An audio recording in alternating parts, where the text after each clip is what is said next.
यीशु का जन्म 6 जनवरी को हुआ था। ओशो कहते हैं यह कॉन्स्टेंटाइन ही था जो वास्तव में ईसाई धर्म का संस्थापक था। ईसाई धर्म काल्पनिक है। ईसा ने कभी ईसाई धर्म का नाम भी नहीं सुना था। उन पर यह थोपा गया है वो ईसाई धर्म के संस्थापक नहीं थे। वास्तव में ईसाई धर्म के संस्थापक कौन थे?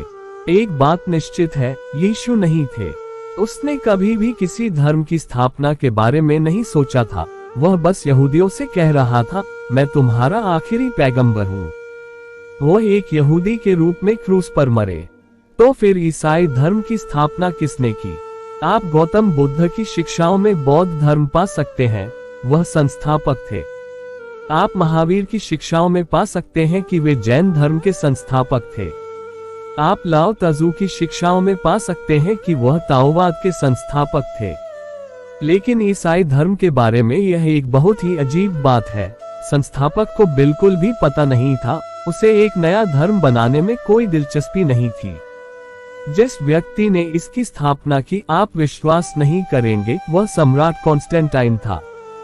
चर्च इसे जानता है लेकिन जनता को इसे जानने की अनुमति नहीं देता है। रोम के सम्राट कॉन्स्टेंटाइन, जो नाइसिया की परिषद के प्रमुख थे, एक ईसाई के रूप में मर गए, लेकिन उनका बपतिस्मा उनकी मृत्यु शैया पर ही हुआ था। अपने पूरे जीवन में वह सूर्य देव धर्म के महायाजक थे। यही कारण था कि उन्होंने शनिवार, जो कि यीशु का विश्राम दिवस था, को रविवार से बदलकर रविवार कर दिया। यहूदी आज भी शनिवार को अपना विश्राम दिन मानते हैं और यीशु ने भी अपना पूरा जीवन शनिवार के विश्राम दिन में विश्वास करते हुए बिताया था। यह रविवार कैसे बन गया? यह कॉन्स्टेंटाइन था, जो सूर्य देव का उपासक था। रविवार सूर्य का प्रतिनिधित्व करता है। सूर्य के अनुयायियों का सदैव विश्वास रहा है कि रविवार एक पवित्र दिन है।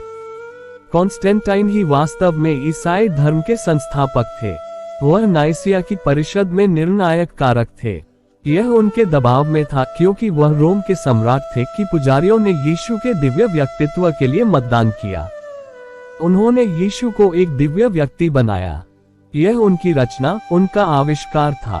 उन्होंने यीशु के जन्मदिन को 6 जनवरी से बदलकर 25 दिसंबर यानी सौर पुनर्जन्म का दिन कर दिया।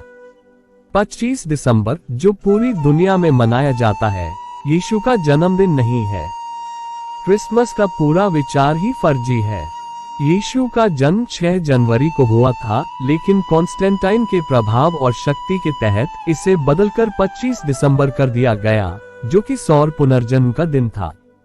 सूर्य उपासकों का मानना कि सूर्य का जन्म 25 दिसंबर को हुआ था। संपूर्ण ईसाई धर्म घोर अंधकार में जी रहा है। उनका क्रिसमस फर्जी है और चर्च इसे पूरी तरह से जानता है, लेकिन लोगों को इसके बारे में जानने की अनुमति नहीं देगा। इसे कहते हैं सत्य की रक्षा करना। मैं इसे झूठ का बचाव करना कहता हूँ। कॉन्स्टेंटाइन ने यीशु को एक असफल मसीहा के रूप में देखा, स्वयं को वास्तविक मसीहा के रूप में, और उनके विचार को कैसरिया के प्रसिद्ध ईसाई बिशप यूसेबियस ने अनुमोदित किया, जिन्होंने कहा, ऐसा लगता है जैसे इब्राहिम का धर्म अंततः पूरा हुआ है, यीशु में नहीं लेकिन कॉन्स्टेंटाइन में।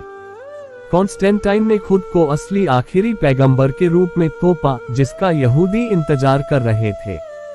बेशक यहूदी रोम के सम्राट को सूली पर नहीं चढ़ा सकते थे और ईसाई कुछ शाही समर्थन चाहते थे, अन्यथा उन्हें हर जगह सूली पर चढ़ाया जा रहा था।